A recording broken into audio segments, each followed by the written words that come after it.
Hola amigos, now let's continue with orbital mechanics. Next topic is anomalies. So let's start. The flight path angle phi and the zenith angle gamma over here form a 90 degree. Phi plus gamma equals to 90 degree because VR and V perpendicular are perpendicular to each other. It is in the radial direction, it is perpendicular to the radial direction. And one thing I want you to know that phi is, according to standard book, is this angle between V and VR, and gamma is this angle between V and V perpendicular. It is out of habit I have drawn these opposite to the notation of standard book. So let's start now. The flight path angle phi between V and V perpendicular, tan phi, can be computed by VR by V perpendicular. VR is in this direction, perpendicular this, and hypotenuse this. Therefore, tan phi equals to perpendicular upon base, VR by V perpendicular. We know these from our previous lecture, and therefore substituting their values, we have E sin theta upon 1 plus E cos theta. So now we have over here two mean and eccentric anomalies. Anomalies are actually the angular measurements in the orbit from a certain distance, and true anomaly gives us the instantaneous location of satellite from perigee. Okay, now if we see over here in this diagram, we have mu or theta, that is true anomaly, is represented at foci. Okay, foci of an ellipse. Okay, here ellipse is an orbit in which the satellite is orbiting, and this circle is an imaginary circle which is drawn around this orbit, elliptical orbit, so that we can find mean and eccentric anomalies. We will discuss mean and eccentric anomaly in just a while. So circle here is just for the representation, or say just an imaginary path to know mean and eccentric anomalies. For true anomaly, we only need this elliptical orbit, and true anomaly mu is the angle between x foci and p perigee. So x foci and p gives us the true anomaly, that is the instantaneous location of satellite in the orbit. And for a circle, that is a circular orbit, in a circular orbit, when the satellite travels in a circular orbit, theta, or say mu, which is true anomaly, is equal to the mean anomaly. Okay, so mean anomaly is equal to the true anomaly, which means the true anomaly, which is the instantaneous location, is equal to the average location or average angular measurement of the satellite while orbiting in a circular orbit. Which means mean anomaly tells us about the average location. To find out where is the orbit, where is the satellite in certain time period, we can find its average over a period of time, and from there we can compute mean anomaly. And for circle, it is straightforward that mean anomaly is equal to the true anomaly. And we can calculate time since perigee, that is time elapsed from perigee to a certain point, which is equal to r raised to power 3 by 2 by k into theta, true anomaly.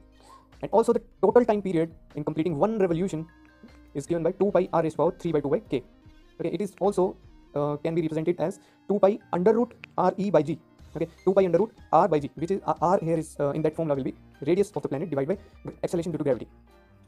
And theta here will be 2 pi because 2 pi is the total angle in which a satellite is revolving around the earth. So we know that mean anomaly is the angle between y center O of the circular orbit or center of elliptical orbit. YOP is the mean anomaly, and ZOP is eccentric anomaly. True anomaly, instantaneous location; mean anomaly, average angular measurement to find out the location of the satellite in a given time. So why we need eccentric anomaly? Eccentric anomaly is actually the measurement of satellite location. Okay, measurement of satellite location in circular orbit, which can be computed by knowing the mean anomaly.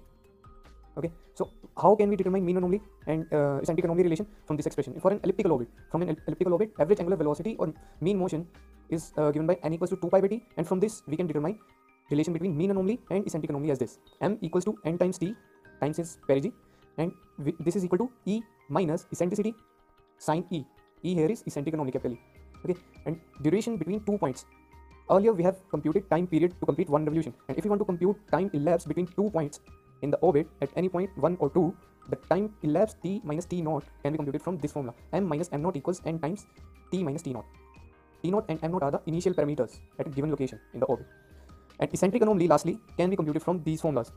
We prefer tan formula over these two formula to find accurately or to remove the quadrant ambiguity or the confusion, so that there will be no confusion. We use tan formula.